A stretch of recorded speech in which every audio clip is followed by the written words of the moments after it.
I'm going to introduce our first session, which is Disruptive Influences, which asks, what can we learn from artists and influencers that are making their own look and taking steps to reshape thinking?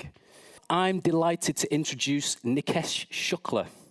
Nikesh is the editor of Rife magazine, which is an online magazine for young people born out of a partnership between Bristol Youth Links and Watershed that covers arts, culture, social issues, and politics. He's the author of the novels Coconut Unlimited, which was shortlisted for the Costa First Novel Award, and Meat Space, which is out now on Friday Project. Most recently, Nikesh is the editor of The Good Immigrants, an acclaimed collection of essays about race and immigration by 21 writers of colour, for which he's been shortlisted for the Liberty Human Rights Arts Award. Ladies and gentlemen, Nikesh.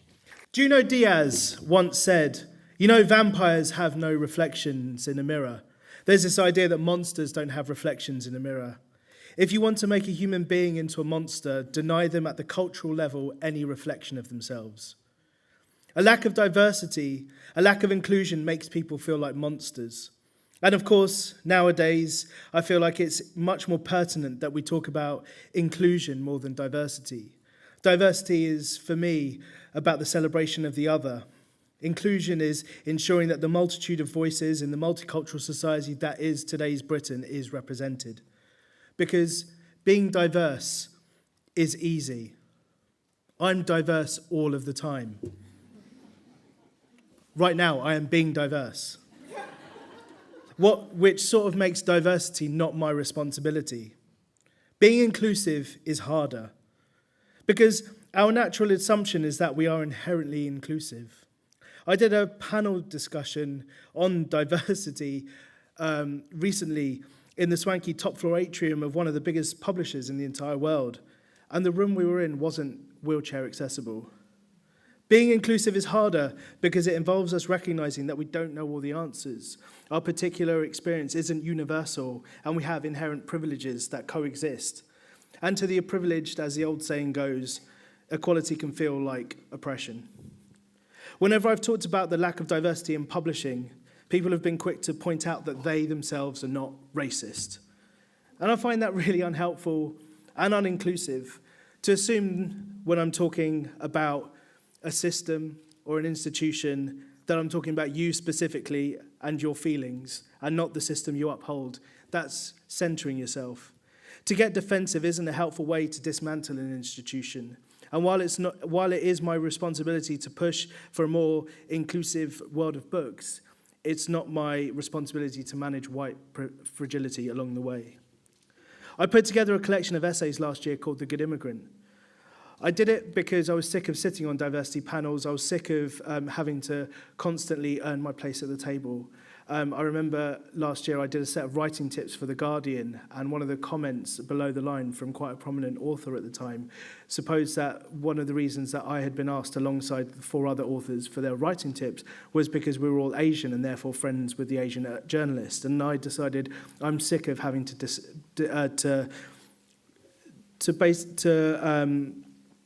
I'm sick of having to defend my place at the table. Where am I? We crowdfunded it in 3 days. We crowdfunded The Good Immigrant in 3 days, including a sizable donation from J.K. Rowling, who just saw it on Twitter and thought it was important. It trended on Twitter multiple times. It was a bestseller before it came out. And I put the book out to dispel the myth that people don't read books by BAME people, which is what you're told when you talk about diversity in publishing a lot. And it's insulting to be told that people don't read books by BAME people because, A, it supposes that my skin colour is a marketing trend, and B, tells me it's not a very lucrative marketing trend. The response we got from The Good Immigrant was astounding because so many people of colour came out in support of the book. We did a gig here in Manchester, which was sold out, and it was the most diverse crowd, the most inclusive crowd I'd seen. We toured it extensively through the autumn, and crowds of people of colour came up to us and told us that they felt reflected. We had shown them that they weren't monsters. And the thing about the book was putting it together was easy. The talent was out there, and all I had to do was ask people if they wanted to contribute. All I had to do was create the platform. We know that the talent's out there, so what stops gatekeepers from utilising it? The book also showed how easy it is to pull these projects together in a meaningful way. My brief to the writers was simple: tell me a story. My brief to the publisher was short: I want to put together a collection of essays by writers of colour about whatever they want to write. I became a gatekeeper, in effect. And it's important for me to use the small platform I have to build a more inclusive arts world, because that world reflects our society and holds a mirror up to it. As Zadie Smith writes in White Teeth, there was England, a gigantic mirror, and there was Irie without reflection. And I want to be a reflection. I run a youth magazine in Bristol called Rife magazine. We've been going for nearly 3 years. In the entire time, we've had teams of 3 young people come and work for us in 6 months paid jobs. We pay them to have an entry-level job in the creative industries, making content, writing articles, shooting films about the issues that matter to them. And we're pretty good on diversity. It's something that is inherent to what we do, and it's something we've not had to tokenistically, retroactively try to fix or do a specific call-out for. Because for me, true diversity isn't about ensuring you have one Asian person or one black person in your team. That's tokenism. For me, true diversity is ensuring that the culture of your project, your organisation, your association or community is open, accessible and equal for all. And you get applications, pitches or expressions of interest or project briefs from absolutely everyone you possibly can, from every community, because people from those communities feel the access, opportunity, encouragement and permission to apply. And then you can choose the best. And Rife, well, given what's happening in the world at the moment with Trump, with Brexit, with the Conservative government, these are all things that young people have statistically not voted for. And yet, these are things they will live with the consequences for a long time. For years, we were told that young people were disenfranchised voters. And so when they represented in those 3 votes I mentioned, the country voted them down, making them disenfranchised voters once more. So it's up to us, it's up to Rife to show them that they have a voice, to put their voices out into the media, to give them platforms to talk about the things important to them, to ensure that they do not feel like monsters. And so Rife is doing just that. You'll see behind you. We're doing a book. We're crowdfunding for another book. But, capitalising off the success of The Good Immigrant, we're crowdfunding to put together a collection of essays where we gather 24 young people under 24 to tell us a story about Britain today, what it looks like for them, to give them the platform to voice their opinions, because they need that platform. And let me tell you, the list of contributors is very inclusive, and it wasn't hard to find that talent. I don't think there's a real big secret here. There isn't a big point about inclusivity other than just do it. You owe it to people to be inclusive so that they don't feel like monsters.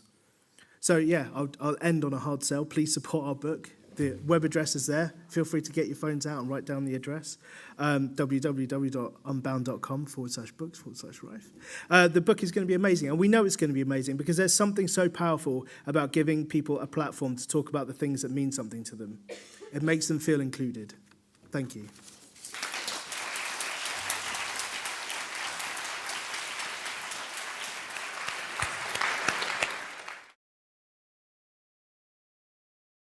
First up in Hull, we have the brilliant Claire Hodgson and Jamie Beddard, who work together as part of the creative team at integrated circus company Extraordinary Bodies and artistic direct Diversity. Hello everyone, and thank you very much for having us. Brilliant to be in Hull, City of Culture 2017. I'm Claire. I'm Jamie. I deliver the one-liner. So listen carefully.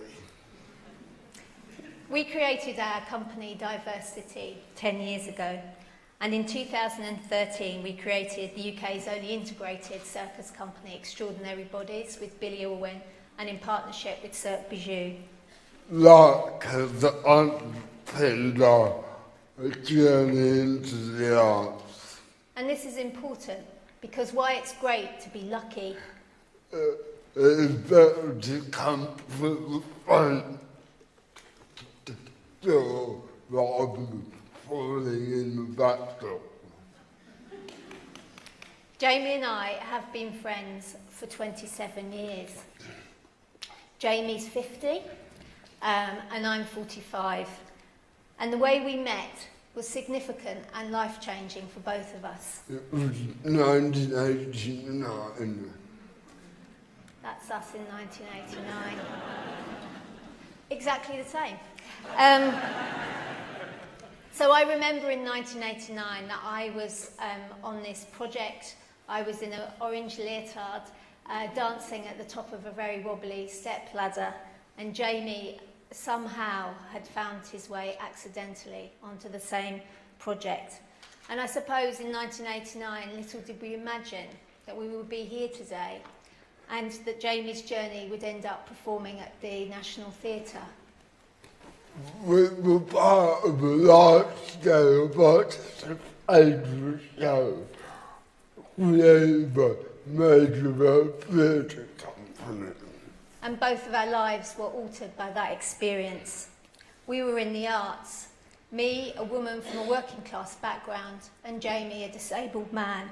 And a white, middle class Londoner. A white middle class Londoner. Jamie, you should be running the arts.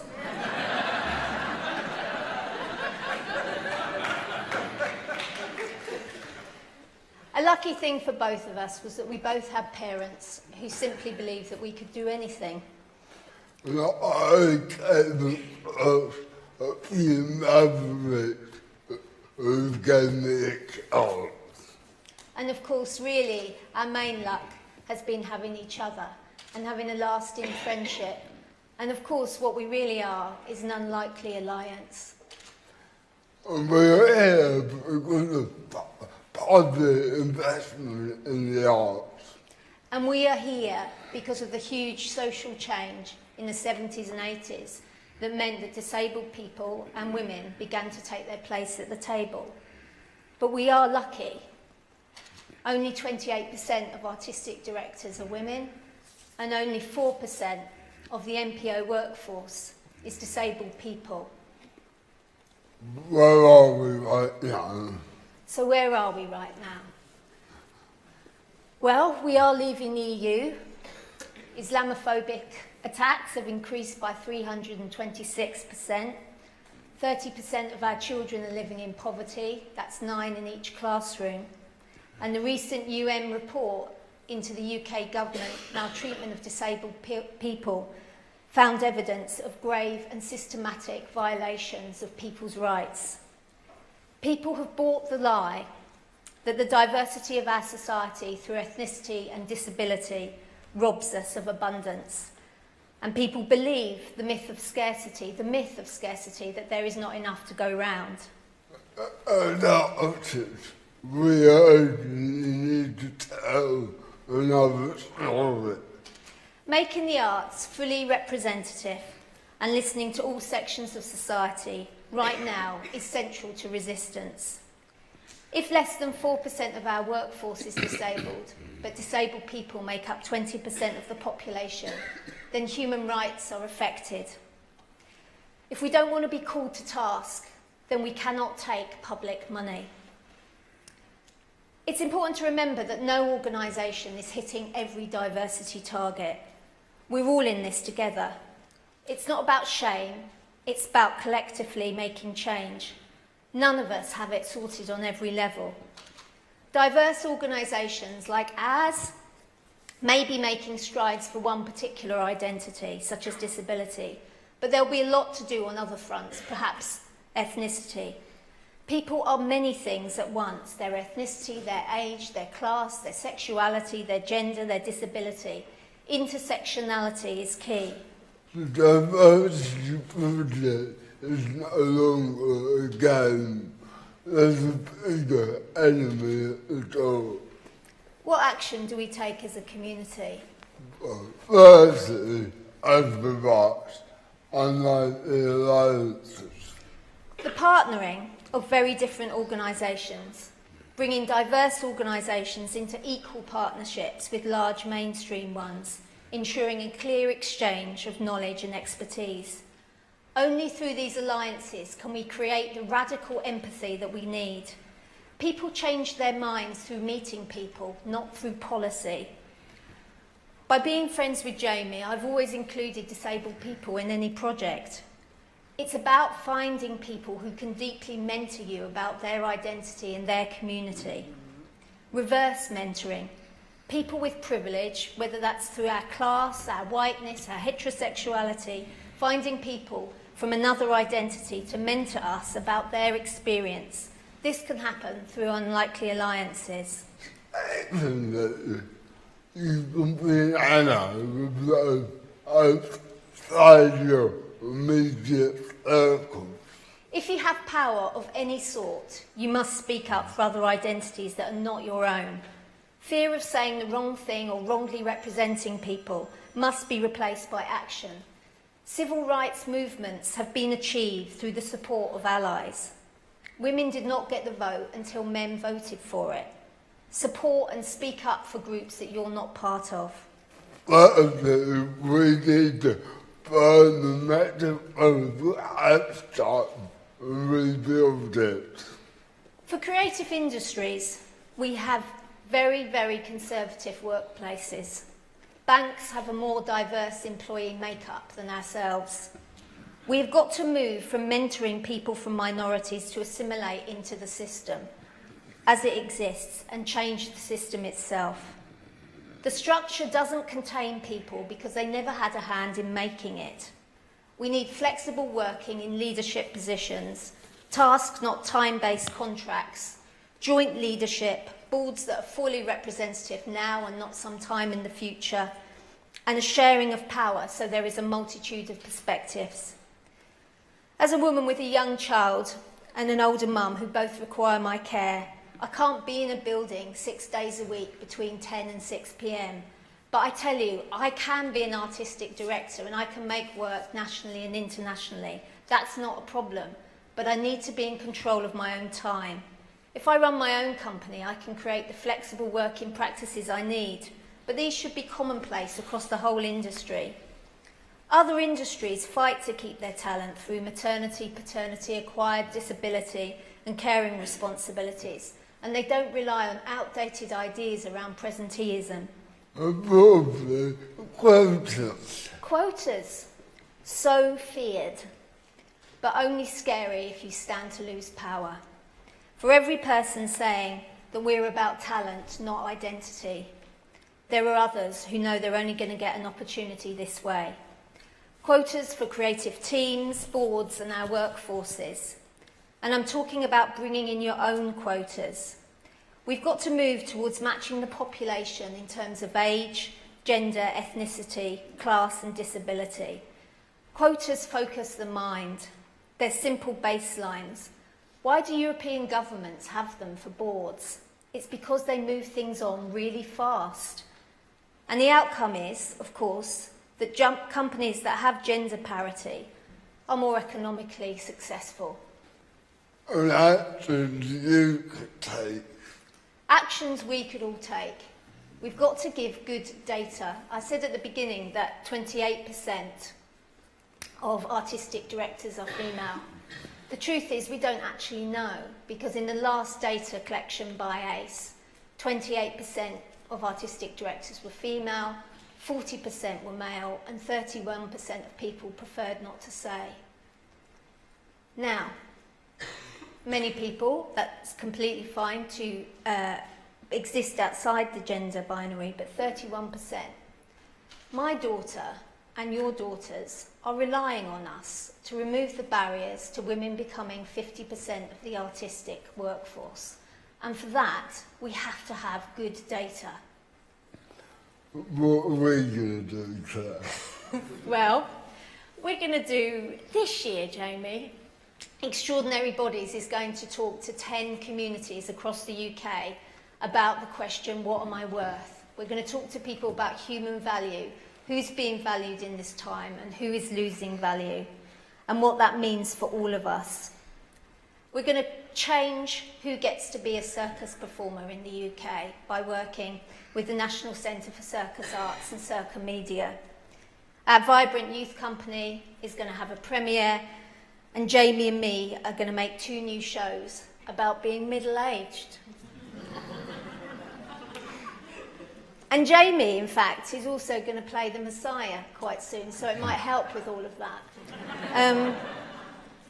But what we're really going to do, along with everyone else in this room and in Manchester, is that we're all going to change circus, outdoor arts and the indoor scene to make the arts reflective and representative of a real rather than a rarefied world. We're all going to show the world as it actually is. And if we can do that, then no one will be give a lot of light to get in the arts. And I'm just going to read a few words from our last show, Waiting with Extraordinary Bodies, written by Hattie Naylor. If there's no risks ever taken, no jumping jack fish, no hollering, no bringing down the moon, no swimming at midnight, no screaming till morning, then what have you got for a life? What have you got for it then? If what you are stops you time and time again, go for the moon, my love. Go for the moon. Come with me, and we'll go for the moon. Thank you.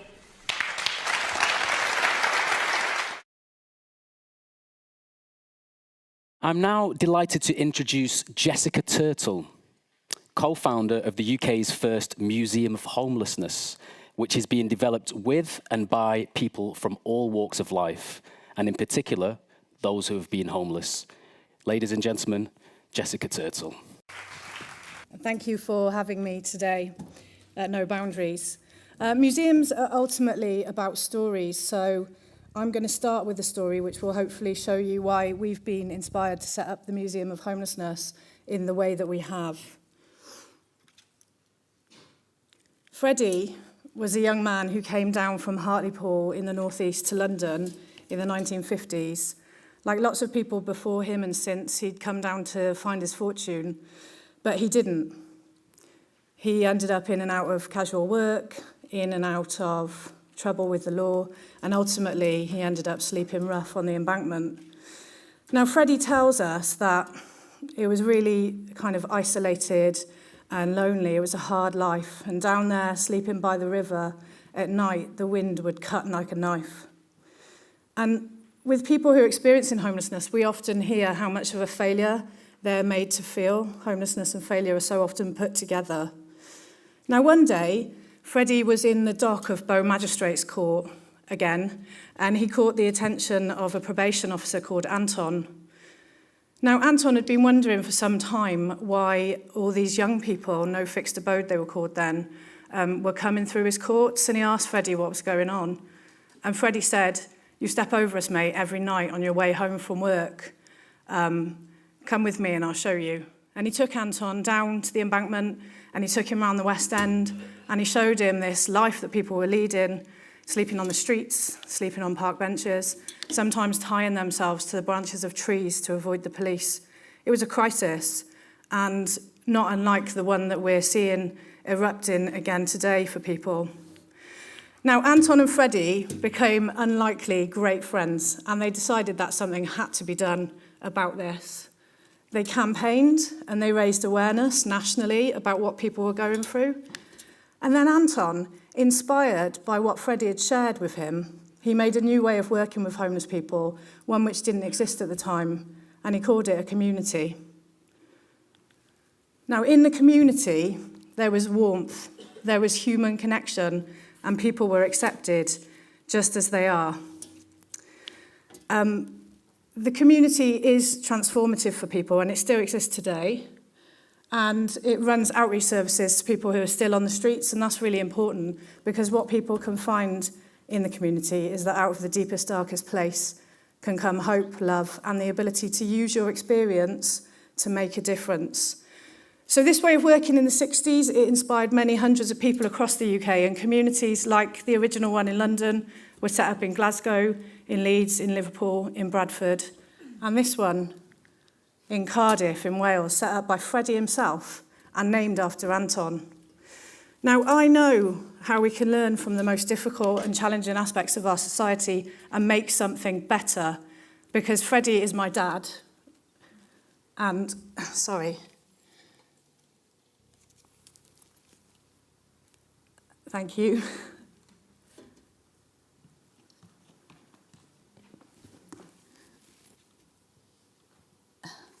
Thanks. So Freddie is my dad, right on the hook there of the story. Bloody hell. So Freddie is my dad. You can see me here in the pictures down at the bottom. So I was born and brought up in this place of community, in this place of transformation, in this place of human connection. And that's really at the core, I'm frightened to flick the slide on now, of what we want to do with the Museum of Homelessness. We want to bring something of this way of working with people to the way that the charity works with its people. Shall I use the arrows? So, thanks. We believe in the power of lived experience to make things happen. People with experience of homelessness are central to the work of the Museum of Homelessness. That's not in our education projects, our outreach projects. It's central. That's what we do. People are at the core of it. We believe that a collection for homelessness has to have a social purpose. It's got to be active, it's got to be alive, it's got to be offering something to society. And in the last 3 years, we've taken it from the seed of an idea to a fully fledged charity. We've gathered like-minded people around us, and we've achieved a lot. We've also proved that it's possible for people with no experience of homelessness to curate exhibitions and events, with no experience of museums, to curate exhibitions and events from start to finish. So the brief for this was what the audience could learn from me, the influencer. What I'd like to actually share with you is what I've learned from the people that I've had the privilege of living and working with for much of my life. I think there are lessons in that for all of us who are responsible for developing the cultural sector. In the arts, we often think about our inclusive work as beneficial to those that we offer it to.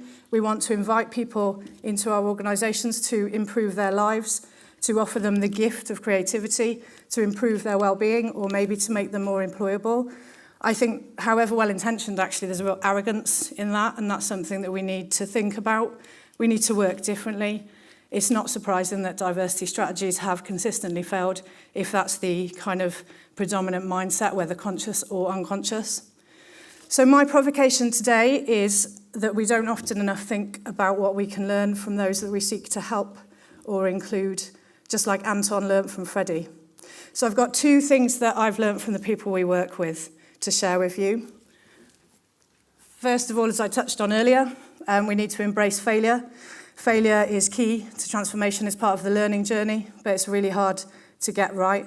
People experiencing homelessness are often made to feel like failures, but with the right relationships, conditions, environment, the most amazing things can happen. These images on the slides are of failure theory. It's apparently quite a big consultancy market. There's quite a lot out there. There's even here, we've got formulas for success and failure that I found online. But it's not rocket science. It's not requiring algebra. We at the Museum of Homelessness, we try our best to reflect on failure, of course, of society, that's in our content, but also of our own work. And that's not easy. Like Nikesh said earlier, it's hard to be inclusive. We do get it wrong, but we keep trying. It requires openness and vulnerability, and we know that that's essential for our organisation's survival. So we've learned about failure from the amazing, resilient people that we've met as we've travelled up and down the country in recent weeks to find objects which tell the stories of homelessness in 2017. We've also learned about it from our in-house experts. David Tovey is an artist that we're working with. His man-on-bench fashion shows are crafted from clothes people have thrown away. David himself believes in the power of second chances because he was offered one just 3 years ago when a man took the time to share his bench and talk him out of suicide. So we talk in the sector all the time about resilience. That is resilience, and it requires an ability to reflect, to listen, and to be really brave in our decision-making. And I think our institutions could all do with a little bit more of that if we're going to repurpose culture for the 21st century. And the final thing that we've learned from our colleagues, from our friends, is that we have to take an active stance. So when the Museum of Homelessness was invited to collaborate and participate in Tate Exchange, our group went to visit the space to decide what to do with it. And there was no doubt in anyone's minds that we had to use the opportunity to shine a spotlight on the huge challenges that people are facing, on the all too often fatal impact of austerity policies. to shine a spotlight on all of this. So on 8th and 9th of April, we will do just that with our State of the Nation programme at Tate Modern. Now, some people say, we've had some criticism, some people say the museums are neutral spaces and should be kept so. That's crap, right? Museums are inherently political anyway. They're political already. Most museums in the UK are bound up in some way with empire or have been founded on unequal power structures. So is it any surprise then that they're so often spaces of looking, not of knowing, and that they're meaningful to a few people, but definitely not to all? So our purpose is to build a new type of collection, one which shifts power and addresses inequality, one where the objects are alive and have their stories told by people who have been there, and one where people can come and add their own stories, discuss the wider systemic issues, and become active citizens in a space shaped by other citizens. So just to finish, and I think this is so relevant for museums and the people that work in them, also for the wider sector, Nietzsche, writing in the 1800s, told us that we need history not simply for the luxurious stockpiling and acquisition of knowledge, but for life and action. He says we need it for life and action, not for a comfortable turning away from life and action, or merely for glossing over the egotistical life or the cowardly bad act. And how relevant is that to us today as cultural professionals with everything that is happening in the world? I'd encourage us all to use the power that our cultural institutions hold wisely, to go to risky places, and to make sure the collections we hold in trust are put to work in the right way. But we can only do that if we view the people that we're working with as fellow citizens, not as others, and as colleagues with much to offer, not as beneficiaries in need of our help. Thank you.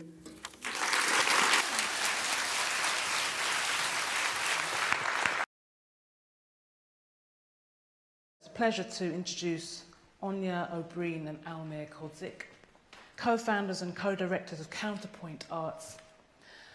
Áine and Almir have spent much of their careers formulating and implementing creative strategies and cross-sector public projects for engaging with refugee communities.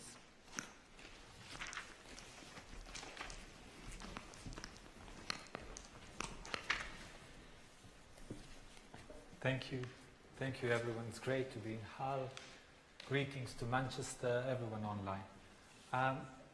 We are going to start with our belief, which is very simple, that we think the arts has a hugely important role to play in generating social change, in questioning and imagining different ways of how we can live better together. And we act upon that belief by running organization Counterpoint Arts, which is all about engaging with refugee and migrant experiences through arts and cultural programs. And from the start of setting up the organization, we have looked at migration, histories of displacement and diversity as a new norm, as a given. And this has shaped the way which we've used to commission artists to support them and to address everyday lived legacies of a post-colonial UK. Our work has many different elements, but broadly speaking, it's about developing national infrastructure and support networks for artists who are developing work in this field. It's about running a national festival that celebrates refugee contributions, producing spaces for learning, and producing exhibitions, events, residencies, commissions, and we often work in collaboration with mainstream institutions. In fact, every aspect of our work is done collaboratively, and we are completely with what Jamie and Claire were referring earlier, this idea of creating unusual alliances, to the extent that everything we do is done in partnership with people working in the arts, education, advocacy, NGO and community sectors.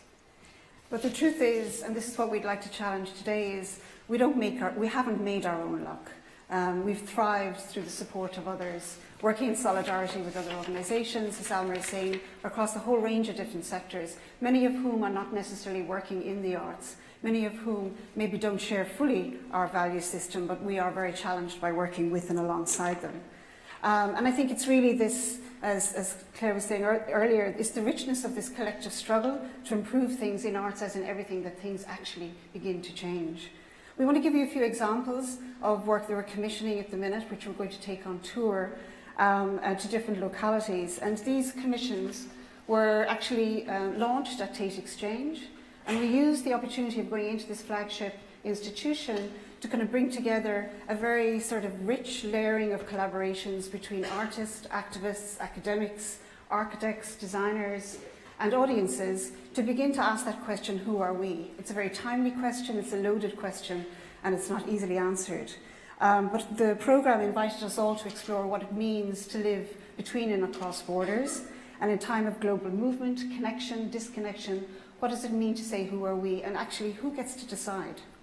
But we want to clarify that we don't see the arts as this magical salve for change. Arts as a kind of vehicle for social change, when it's loosely bandied about, remains simply an empty signifier, an empty slogan. But it is true to say that many of the artists that we're working with are really stepped very bravely and boldly into the space, into the vacuum where politics appears to have failed. What's interesting and what's exciting about their work, it's almost impossible to pin them down using the usual arts formula and language. So one good example is Refugees Welcome by Alketa Jaffam-Ripa, who will travel in her Luton van to engage people in everyday conversations about welcome. Alketa will perform her memories of being warmly welcomed as a refugee coming from Kosovo in the 90s, and she will use these memories as a prompt for conversations that she wants to have with people who come into her van to have tea with her. Her work there's this deceptive simplicity to her work, but it's about engagement, it's about listening, it's about performing. And whenever we try to define what she does, we would try with activism, with agitprop, with performance, with moving installation, and Alketa always embraces all these labels and then adds a few more. Lots of work that we do is fueled by what Eve Ensler calls artivism, which is where the edges are pushed, imagination is freed, and new language emerges all together. And another artist who operates really beautifully and playfully in this artivist field is Richard Domenici. Our collaboration with him goes back to his now relatively famous attempt to change perceptions of refugees in the UK by setting up a refugee boy band. Some people thought it was a horrible idea at the time, but the process was filmed by Channel 4 and turned into a documentary called Fame Asylum, still available online, and we fully recommend it. But Richard's latest piece is called Shed Your Fears, and it's a non-denominational, non-hierarchical booth into which two strangers of different backgrounds are invited to come and share their innermost fears, confess them to each other. Richard designed this booth as a response to the recent socio-political upheavals and the prominent role that fear played within those. So he's inviting audiences to come into this space, share their fears in order hopefully to transcend them and come to the point where they can also share their dreams and aspirations. Richard is another artist who's really difficult to slot into a box because he produces work that's often street-based, very subversive, very, very funny, and very accessible to the extent that lots of people don't even see it as art, which in turn really works well with his artistic intention, which is, as he says, to create the kind of uncertainty that leads to possibility. And likewise, Gil Moalem Doran's New Union Flag project has all the hallmarks of artivism. Gil is literally a virtuoso of participatory engagement, and he's positioning the Union Jack in the context of a series of conversations beyond the gallery, in public rallies, community settings, DIY, school, workshops, and also virtual communities. And it's an interesting project because he's not eschewing or afraid to enter into that political space of both lobbying and engendering public conversations. With memories of Paul Gilroy's 1984, There Ain't No Black in the Union Jack, Gil has taken social engagement to the next level and did so at the Tate Exchange when he launched a petition to stage public discussions about the constitution of the official flag. It was a very brave move, and it's a very interesting move, but will open up conversations right across the country. But with this work comes new challenges, new ways of contesting very outmoded language, one of which we think is the notion of excellence. What do we mean by excellent? What do we mean by excellent art?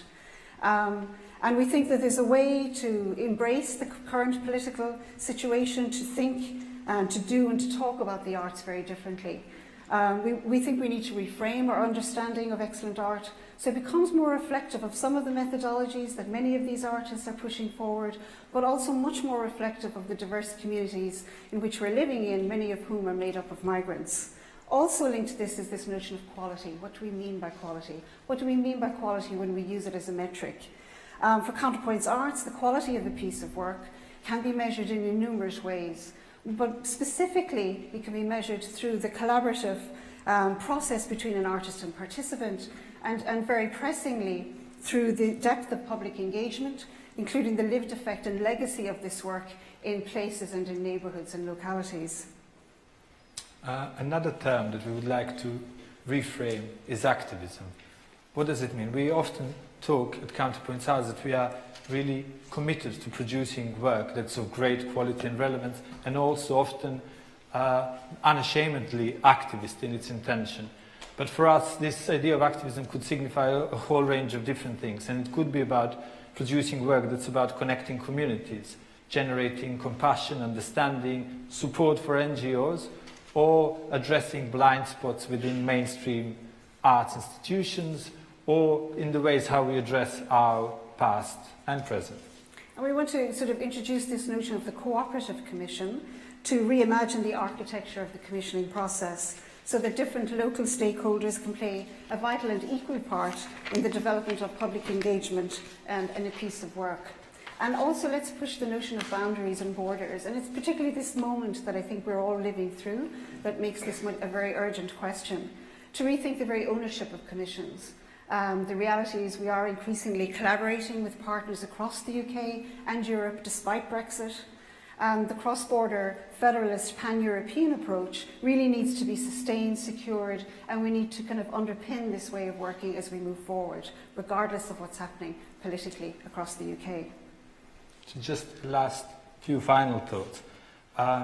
We think that artists shouldn't and can't act alone to try to resolve deep-seated social problems or policy challenges, be it to do with inclusion, with integration, with racism and so on.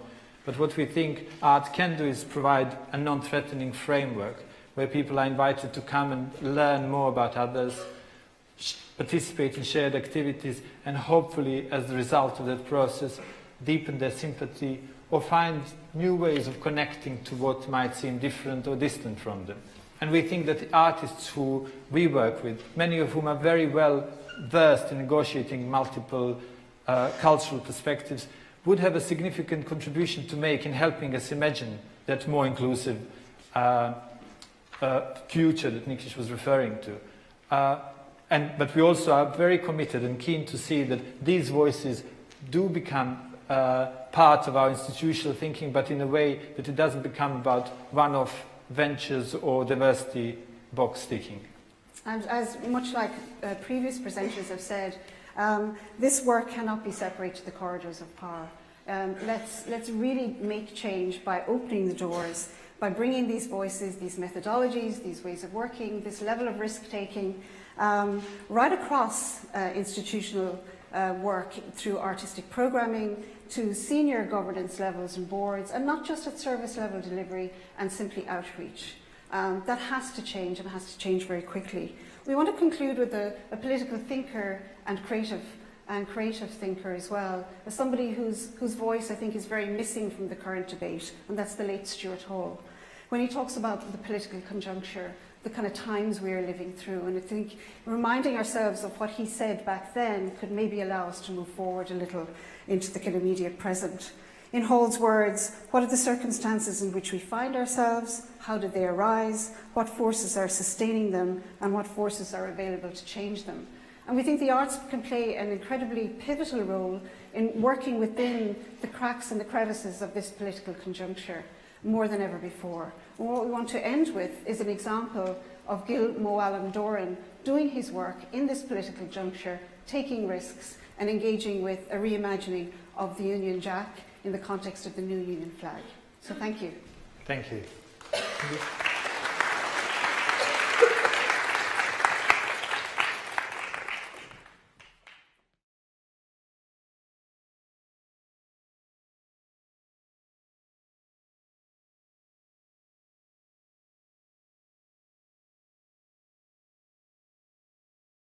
Now I'm going to introduce the wonderful Paula Varjack. Like Carjack, she told me. She was very clear. Paula is currently touring her show, Show Me the Money, which explores the reality of making a living as an artist in the UK and is based on interviews with artists across the country. Ladies and gents, Paula Varjack.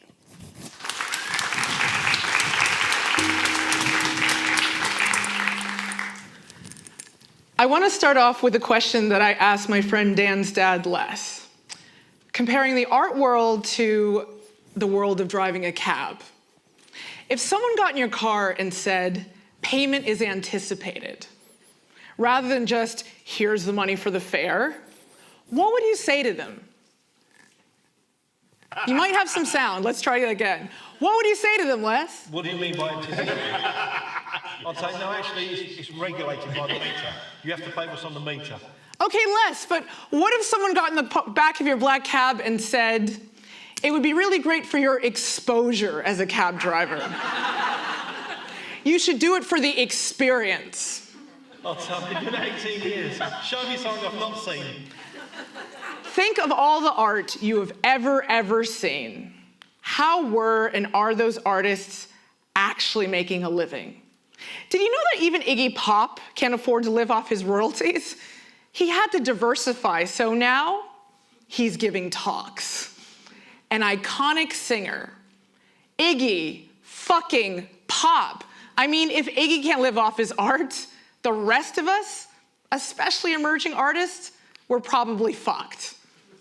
But, speaking of Iggy, let's give the man some royalties.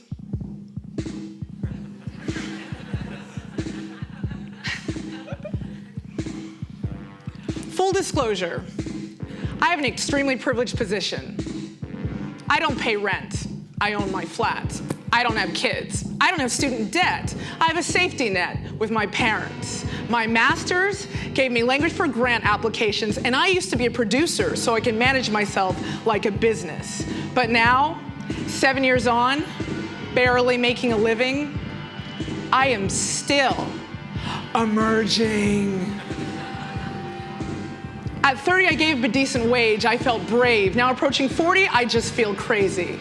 And yeah, I get paid to perform, host, sometimes curate. There are these great months.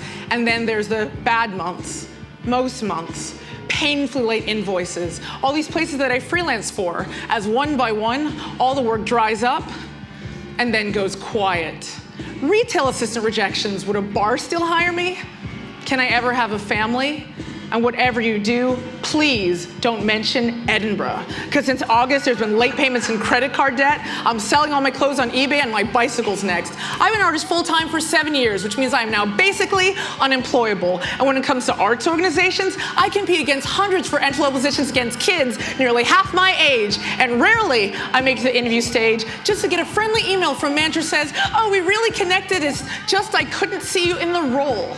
I've been interviewing artists all across the country, different ages, career stages, and disciplines. And so far what I've learned about a relationship with money, it doesn't involve nearly enough transparency and far too much anxiety and judgment and fear. And yeah, there are those doing well, even really well, but is art their only source of income? Or is the money coming from elsewhere, and where? Hi, I'm Paula Varjack. As said before, I am currently touring a show called Show Me the Money. Show Me the Money is a project that encompasses a show, also a blog, and an online video series with interviews with artists like Richard Dominici, who funnily enough was just mentioned in that last clip. And what I was trying to figure out through all these interviews, 44 interviews with different people across the country, is what is the human cost of the art we consume and we make? And the first thing that started to emerge in these interviews, of which there were many, some are people that you may or may not know, is the theme of transparency, as in there was not a lot of transparency between artists and venues. There was a lot of second guessing of each other. And I think, personally, that is a massive problem in tackling funding and payment in the arts. So, with that in mind, Danny, could you rack up the house lights? Please. Thank you. I thought that maybe we should do a little light audience participation. Everyone stand up. I would love if you do this also in Hull. Okay, guys, I'm gonna ask you a question, And I would love for you to answer honestly, but it's okay, you're not gonna have to say anything. You're gonna answer by standing up or sitting down. Oh, tech. Oh no. Hang on, I think we've got it back. Brilliant, it's like it never happened. Okay, here's the question. Sit down if you make less than 10,000 pounds a year. Less than 20,000 pounds a year. Less than 30. Less than 40.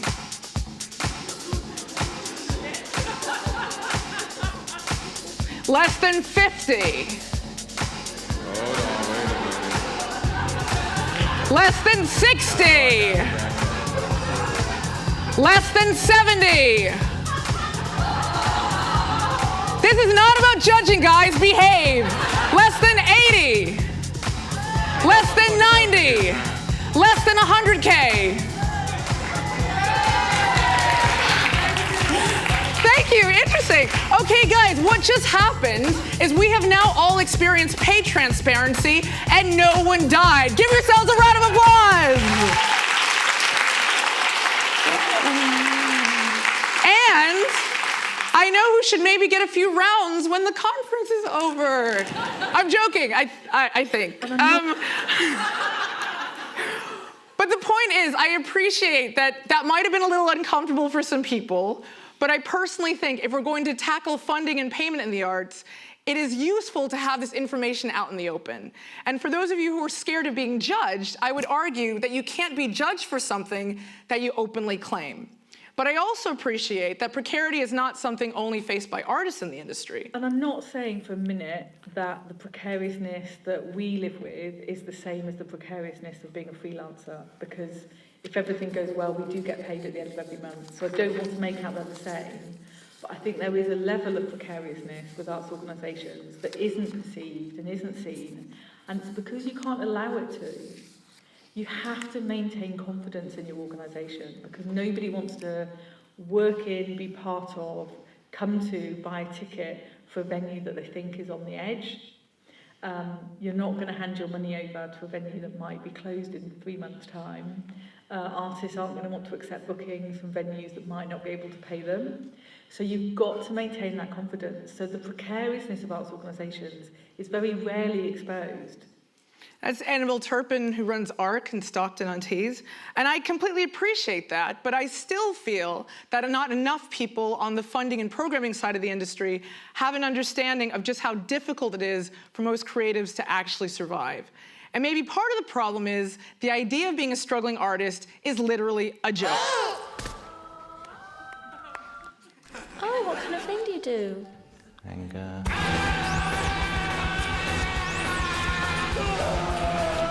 Pain.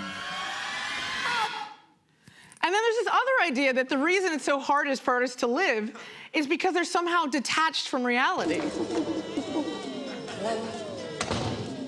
This is my A power. Sit down and watch the video. I won't be long.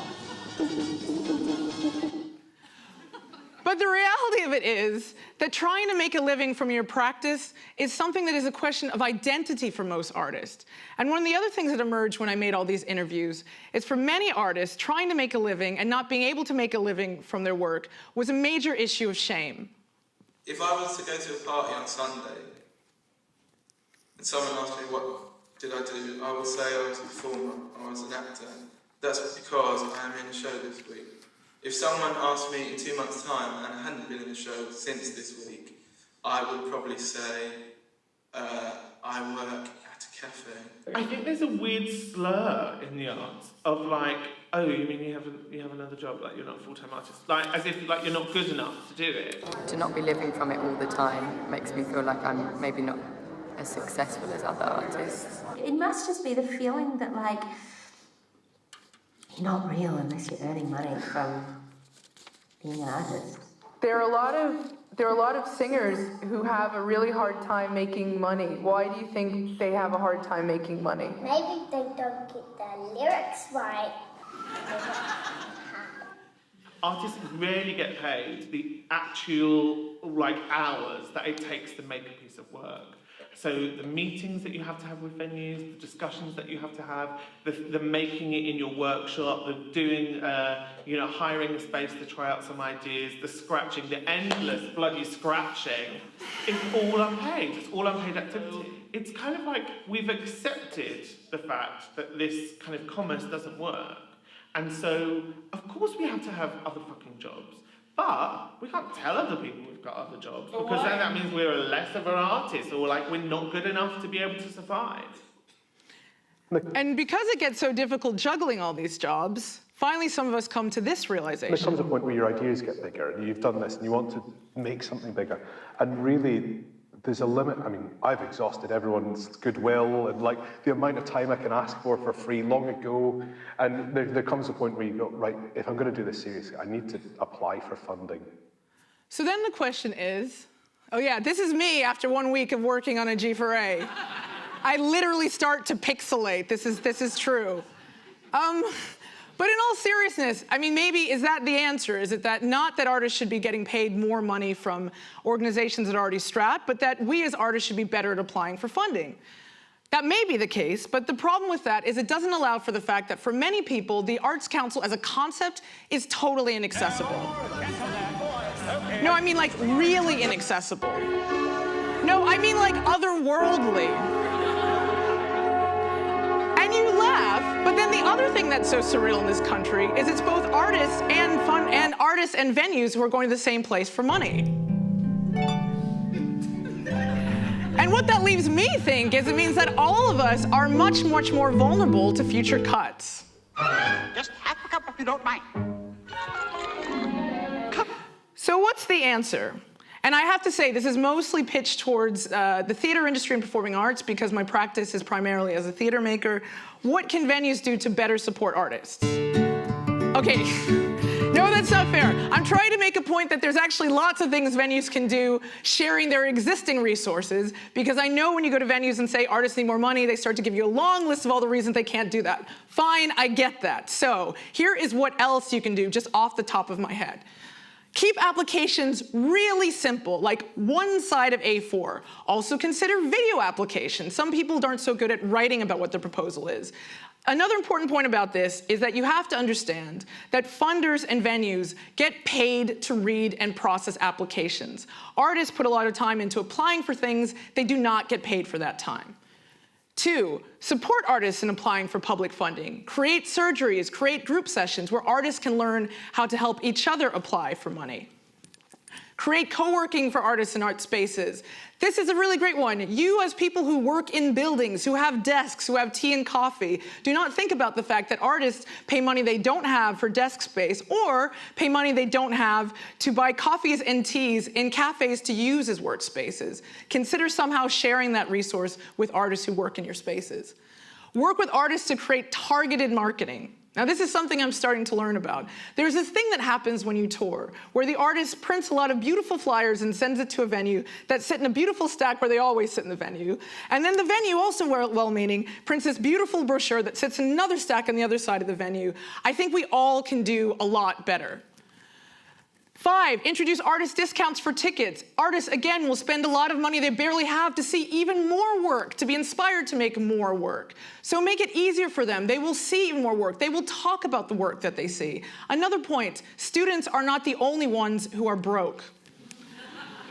When people book for scratch nights, which apparently is this great idea to invest in the finished product, create an option to notify the audience when the work is actually completed. They may even come.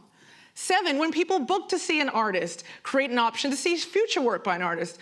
There's a few venues I've worked with recently do this, and I definitely can tell you it works. And then this is just what I came up with. So I put it out into the ether, and within a second of me putting the question on Facebook, I immediately had this endless scroll of artists waiting to jump in with ideas they had, and they were brilliant. First one, if your venue offers food and drink, offer discounts to artists who are performing or rehearsing in the venue. Give feedback on applications. Now, this is another one where I can already feel some of you internally jumping in and saying, but Paula, we don't have time to give feedback to all those hundreds of artists. Okay, I get that. But I would suggest, for example, what if you just wrote a sentence while you are processing the applications that you can pass on to the artist after the fact, rather than it being a separate process? Because there are many artists who felt particularly frustrated when they'd apply to initiatives, say, 2 or 3 times in a row without so much of a line as what they were doing wrong. That one sentence would actually make a big difference to someone who might have spent a day working on that application. Bear in mind, when you send a form that is needed by the end of the day and you are someone who sits at a desk for a full day, the artist may not be sitting in front of a desk for the full day. The artist might not even know where they need to go to print the contract that you need to send back to them. Also consider the fact that on that day that artist is not on call for you, they may be working with another project. But there was one thing more than anything that I had so many variations of that I created 3 points in my list of what artists wanted. And if you're a programmer, you might know what's coming, or at least I really hope you do. Answer emails. Respond to emails. Yes, applaud. Reply to emails. This is so crushing. And before you again in your head go, but Paula, I can't even manage my inbox. I get that. I can't manage it either. I have like 4,000 unread that I don't even want to think about. But here's the thing. The artist who said this to me said it was often after spending close to a year contacting programmers who never got back to them. In my own case, with my current tour, I spent over almost a year writing on a bi-monthly basis to 12 or 14 different venues. And in the end, I went on a hustle tour of the Northeast, where I happened to be in 4 cities of the places I wanted to be programmed in. And only then did I get a response to my emails and some meetings and a booking. Every single programmer told me that was a really good use of my time. Great. Not every artist can afford to do that. Emerging. Okay, rethink the word emerging and what it means. Guess what? Most artists translate this as you are not going to pay them. So think about that. And this is another thing that I think there's not nearly enough conversation about. Stop conflating emerging with young. I have friends, for example, who are 22 or 23. I myself am 38. They advise me on how to apply for funding because they've been working within youth theater since they were 14. They have relationships to venues. And there are a lot of people like myself who started their practice late and have few opportunities to apply for. Okay, another one that came up when I asked the ether from Twitter, give artists the opportunity to try out tech in the spaces. This is an area where Scratch is really, really useful, because what normally happens is an artist has some rehearsal space, they have some time, and then suddenly they are thrust in this theater and have to figure out how to speak to technicians, some of which have never thought theatrically before. Now, if you have an in-house technician, great. If you have a quiet day, bring some artists to work with them. If you don't, group a bunch of artists and companies together and offer free tech day to play. Artists will love you for it. Stop trying to work out what artists need, just ask them. I put this on Facebook, I am still getting replies to it. Last but not least, involve artists in artist development. This is so important. You can delegate as well. It's brilliant. You're like, I don't have the time or money. Great. Get artists to be part of your scouting team. Get artists to give you feedback on the way you're running your board. Even better, get artists to shadow your board. Get an artist to be on your board. And more importantly, talk and talk and talk and listen openly and talk for more. Now, I'm coming to the end, and this is where I need to say, I appreciate, especially with our present government, things are probably only going to get more bleak, guys. They're not going to get better. So all the things I'm saying about working together, they're not just best practice. I think we don't really have another choice. But what I will say is we have this on our side. We are creative people. And so I fully believe that we can come up with creative options to work more effectively together. Thank you.